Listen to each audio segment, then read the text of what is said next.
Hello everyone, welcome to my channel polity with Manju. आज अपन Confucius से कुछ एमसीक्यूज करेंगे। पिछले वीडियो में अपन ने थ्योरी की थी, कन्फ्यूशियस पे जो थ्योरी है वो पढ़ी थी अपन ने। आज अपन एमसीक्यूज करेंगे। कन्फ्यूशियस के राजनीतिक दर्शन का मूल आधार क्या है?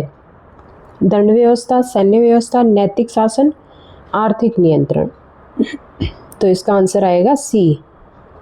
कन्फ्यूशियस का जो राजनीतिक दर्शन है वो नैतिक शासन पे आधारित है। पूरे उसने अपने जो बुक्स हैं उसमें यही बताया है कि शासक है वो नैतिक होना चाहिए। यदि शासक नैतिक होगा तो जनता अपने आप नैतिक आचरण करेगी। और उन्होंने माना है कि राज्य की स्थिरता और व्यवस्था का आधार नैतिकता है। यदि शासक नैतिक और आदर्श होगा तो प्रजा स्वतः अनुशासित रहेगी, ये उनका मानना है। कन्फ्यूशियस के अनुसार राज्य में स्थिरता का प्रमुख आधार क्या है? कठोर कानून, सेना, नैतिक अनुशासन या कर व्यवस्था। तो इसका आंसर आएगा नैतिक अनुशासन। कन्फ्यूशियस ने बल और दंड की अपेक्षा नैतिक अनुशासन को अधिक महत्वपूर्ण माना है। उनके अनुसार नैतिक समाज में स्थायी शांति स्थापित हो सकती है। कन्फ्यूशियस ने श्रेष्ठ पुरुष की अवधारणा किसके लिए प्रयुक्त की? सैनिक के लिए, नैतिक व्यक्ति, व्यापारी और किसान। तो इसका आंसर आएगा बी, नैतिक व्यक्ति। कन्फ्यूशियस ने श्रेष्ठ पुरुष को ऐसा व्यक्ति माना जो सत्यवादी हो, न्यायप्रिय हो, दयालु हो और कर्तव्यनिष्ठ हो। यही व्यक्ति समाज और राज्य का आदर्श नागरिक बन सकता है, ये उन्होंने माना है। कन्फ्यूशियस के विचारों का संकलन किस ग्रंथ में मिलता है? Republic, Analects, Laws, Politics. तो इसका आंसर आएगा बी, उनकी बुक है एनालेक्ट्स।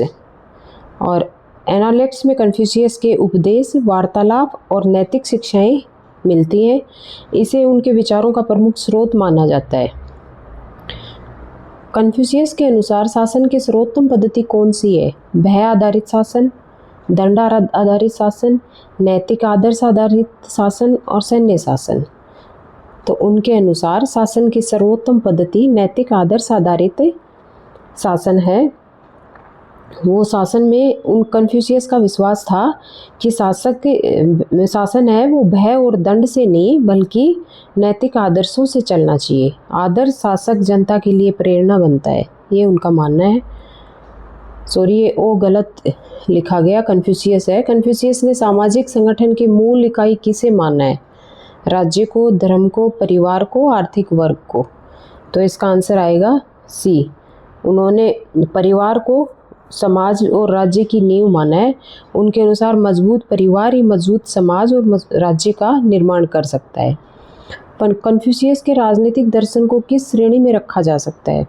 आदर्शवाद, नैतिक आदर्शवाद, भौतिकवाद और उपयोगितावाद। तो इसका आंसर आएगा बी, नैतिक आदर्शवाद।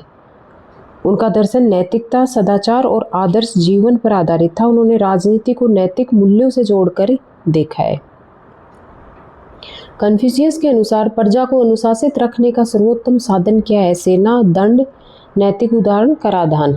तो उनके अनुसार प्रजा को अनुशासित रखने के लिए नैतिक उदाहरण जरूरी है। कन्फ्यूशियस का मानना था कि यदि शासक का सभ्य आदर्श चरित्र वाला होगा शासक, तो जनता उनका अनुसरण करेगी और समाज में अनुशासन बना रहेगा। तो उन्होंने माना है कि जो शासक है वो एक उदाहरण पेश करे आदर्श व्यक्ति बन के, तो जनता अपने आप सही रहेगी। कन्फ्यूशियस ने किसे राज्य संचालन के अनिवार्य शर्त माना है? कन्फ्यूशियस ने किससे राज्य संचालन के अनिवार्य शर्त माना है? युद्ध शक्ति को, नैतिक नेतृत्व को, व्यापारी और धार्मिक नियंत्रण। तो इसका आंसर आएगा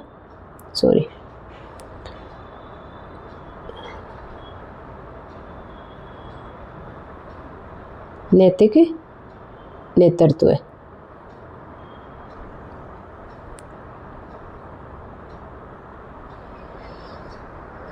ठीक है, नैतिक नेतृत्व को उन्होंने,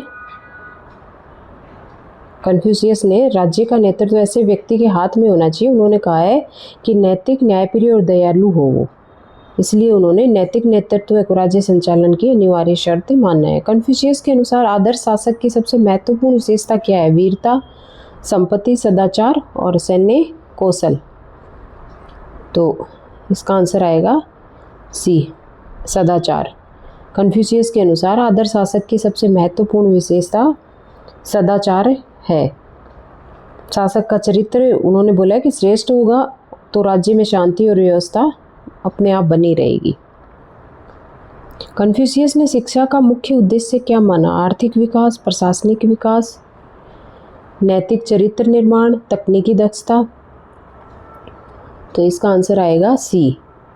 उन्होंने शिक्षा का मुख्य उद्देश्य नैतिक चरित्र निर्माण माना है कि शिक्षा को केवल ज्ञान प्राप्ति का उन्होंने बोला है कि साधन नहीं होनी चाहिए शिक्षा।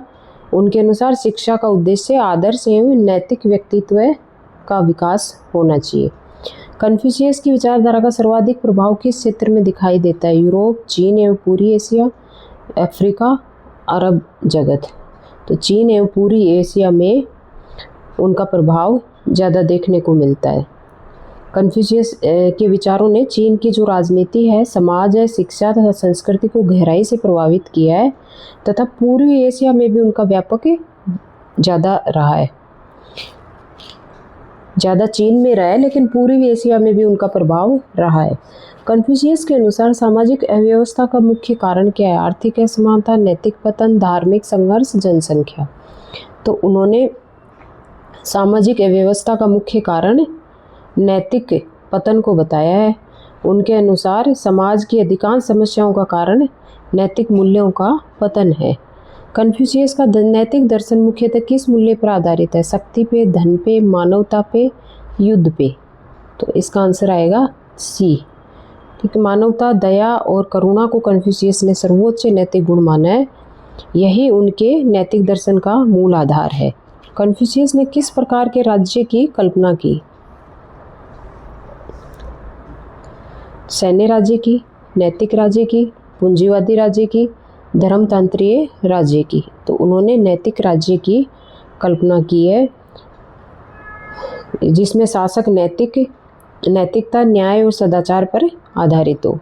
कन्फ्यूशियस के अनुसार शासक और प्रजा का संबंध किस प्रकार का होना चाहिए? स्वामी दास का, मित्रवत, पिता पुत्र समान और सैनिक अधिकारी। तो उनके अनुसार शासक और प्रजा का संबंध पिता पुत्र समान होना चाहिए। जिस प्रकार पिता अपने बच्चों के लिए दयालु होता है और बच्चे अपने पुत्र है वो अपने पिता की आज्ञाओं का पालन करता है, उसी अनुसार प्रजा और शासक का संबंध होना चाहिए। कन्फ्यूशियस के राजनीतिक दर्शन का प्रमुख उद्देश्य क्या था? साम्राज्य विस्तार, नैतिक समाज की स्थापना, आर्थिक क्रांति, धार्मिक प्रभुत्व। तो नैतिक समाज की स्थापना उनके राजनीतिक दर्शन का मूल उद्देश्य था। वो चाहते थे कि नैतिक समाज में नैतिकता हो, जो शासक है उसमें वो नैतिक हो, दयालु हो और बहुत सारे उस ऐसे गुण बताए उन्होंने शासक के। और एक आदर्श पुरुष बनने का उन्होंने कहा कि एक आदर्श पुरुष होना चाहिए जो शासक है वो, तभी जनता है वो भी डिसिप्लिन में रहेगी।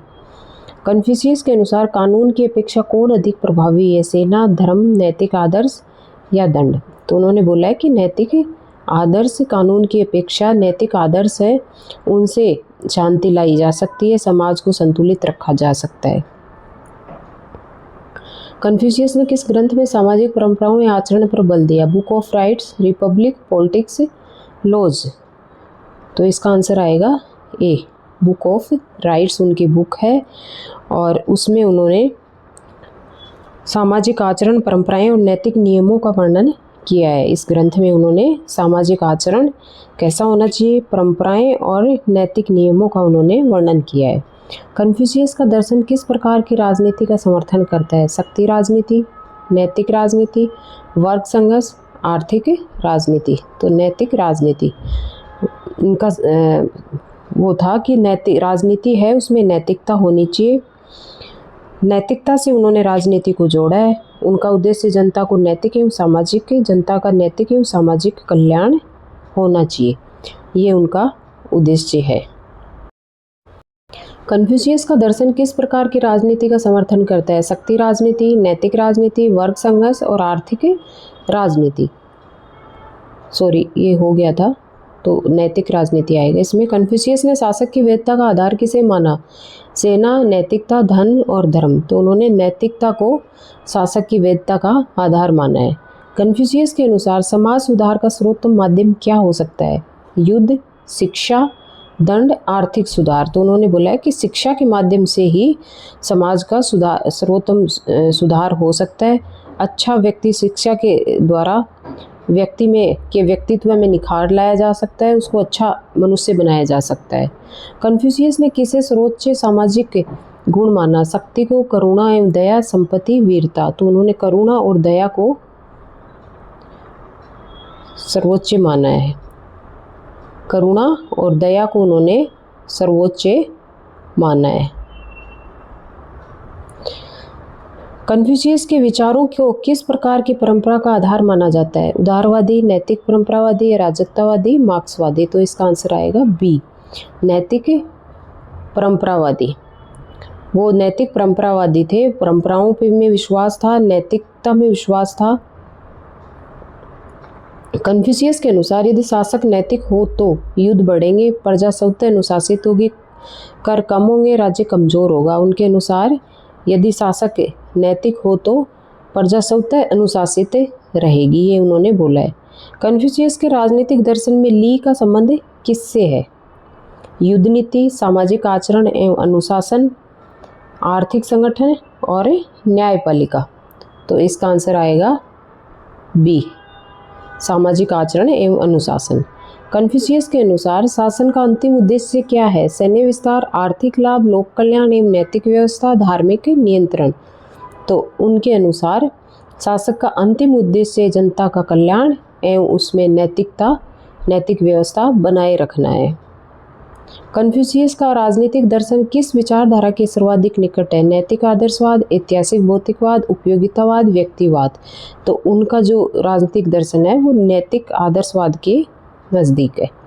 कन्फ्यूशियस ने राज्य और परिवार के संबंध को किस रूप में देखा? विरोधी, पृथक, परस्पर पूरक और असंबंधित। तो परस्पर पूरक। कन्फ्यूशियस ने राज्य और परिवार का जो संबंध है वो परस्पर पूरक बताया। जिस प्रकार से परिवार की व्यवस्था चलती है उसी अनुसार राज्य की चलती है। कन्फ्यूशियस की विचारधारा का केंद्रीय तत्व क्या है? वर्ग संघर्ष, नैतिक अनुशासन, आर्थिक समानता, धार्मिक क्रांति। नैतिक अनुशासन। कन्फ्यूशियस की विचारधारा का जो केंद्रीय तत्व है वो नैतिक अनुशासन है।